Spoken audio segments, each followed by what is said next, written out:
तो हेलो दोस्तों, कैसे हैं आप लोग। उम्मीद करता हूं कि बढ़िया ही होंगे आप लोग। अगर नहीं बढ़िया होंगे तो मेरे वीडियो देखने के बाद आप लोग बढ़िया ज़रूर हो जाएंगे।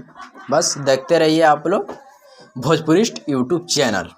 तो चलिए, खेसारी जो थंबनेल से तो आप लोग समझ ही गए होंगे कि मैं क्या बताना चाह रहा हूं। और बहुत लोग बोलते रहते हैं कि खेसारी बड़ा तो पवन बड़ा तो कौन बड़ा, तो ये बड़ा तो इसका लकीर पे वो चल रहा है तो उसका लकीर पे वो चल रहा है। तो ये सब बात हम नहीं मानते हैं। बस लिखंत के आगे बकंत का करी है, वो कहावत है ना। लेकिन चलिए आप लोग के बता देवल चाहता नहीं हम कि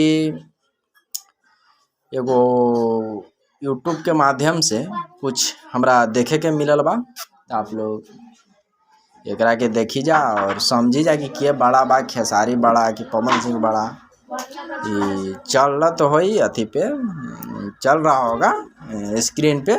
तो यूट्यूब पे हैशटैग में सबसे ज़्यादा खेसारी लाल के वीडियो में टैग किया गया है।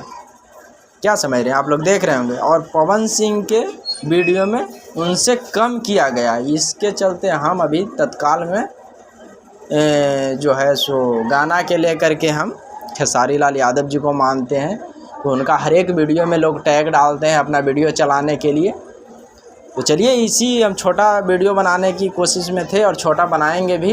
और इसको प्यार दुलार आशीर्वाद अगर दीजिएगा तो बढ़िया से हम फुल वीडियो का इसका मतलब अथी करेंगे और वीडियो चल रहा होगा स्क्रीन पे। चलिए, जय भोजपुरी।